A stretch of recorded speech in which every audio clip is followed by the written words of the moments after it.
Welcome back to In Search of Tontonteac. Over the past 30 episodes, we have attempted to accurately detail the story of Deniza and Coronado's entrance into the United States from Mexico. We have viewed several maps from the 16th and 17th centuries which boast these cities. We have attempted to relate local landmarks within Arizona that may correspond with verbiage from their journeys.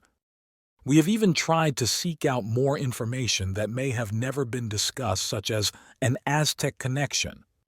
We have created a working theory as to where these cities could have been and how they seem to relate to the story of Deniza and Coronado. We have also discussed how the native cultures were migrating and introducing each other into various other cultures. And unexpectedly, we crossed a few more locations which were also sought along with the kingdoms of Maratha, Tontonteac, Cibola, and Acus, such as Quivira and Tagayo. I feel really comfortable with this working hypothesis that Phoenix was Abacu, Cibola was Casa Grande, Tontonteac was within the Lake Mead area, Chuchu was St. George, and Axa was Las Vegas. Today, I would like to take everyone back to where this journey began for me, the Apache Trail of Arizona's Southern Pacific lines.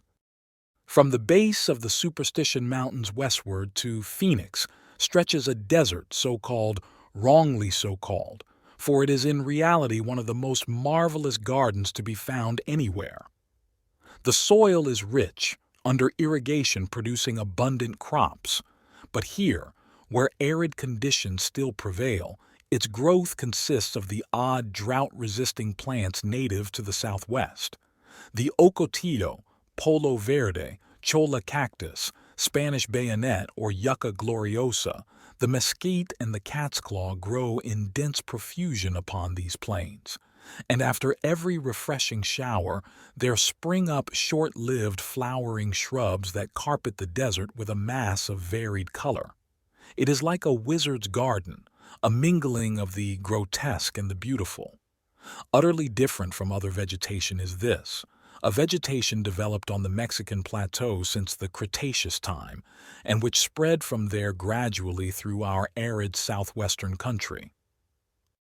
Deniza described the area around Cibola as a garden, and as we have already acknowledged that the Hohokam people built an extensive canal system which encompassed all of the Phoenix and Casa Grande area. Then the publication continues. In the open caves that pierce a precipitous mountainside overhanging a narrow canyon stand the Tonto cliff dwellings, relics of that mysterious people, long since vanished, who held this land before the Apaches came. From the trail, the gray-walled towers are in view for miles, and in the clear distance they seem like plaything palaces of the past, put away safely on a shelf, as if for preservation through all time. In such manner, the cliff dwellings caught the eager eyes of Coronado scouts in 1540, and they set forward firm in the belief that here at last they beheld the frontier fortresses of that rich kingdom of Tontonteac, which was one of the 7 they sought.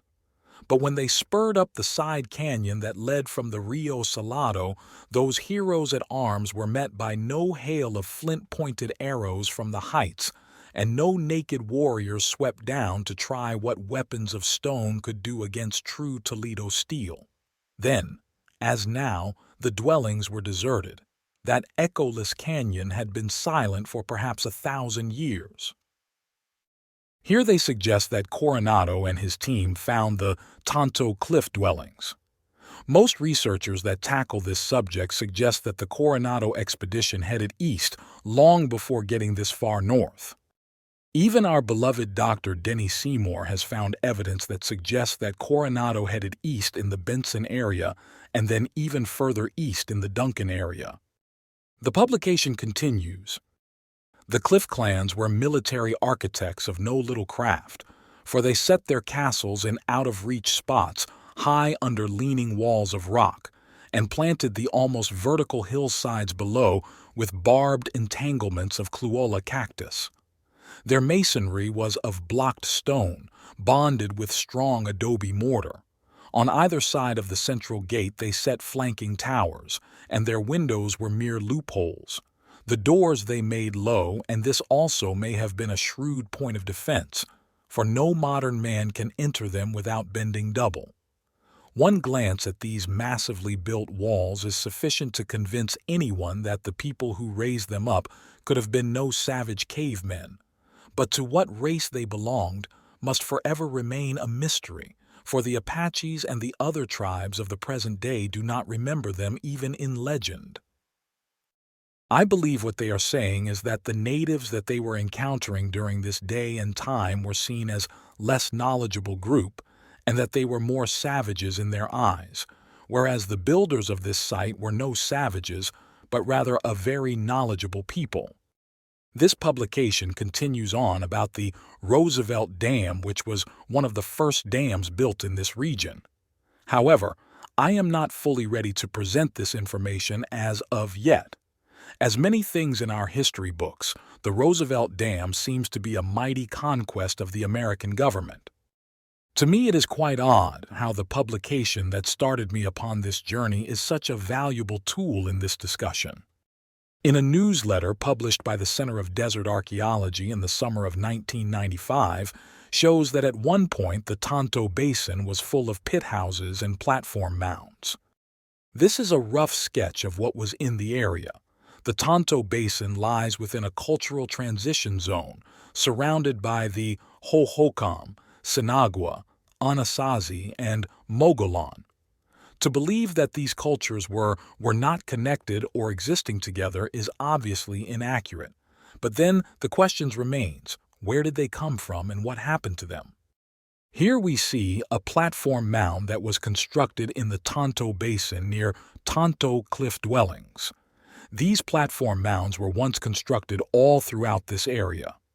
Here is one in Mesa, Arizona, in the Mesa Grande Museum. But platform mounds were not just being constructed by the Hohokam or North Americans. Oh no, they were constructed all over the earth. They have platform mounds in South America, Africa, Asia, Europe, Middle East, and even Australia.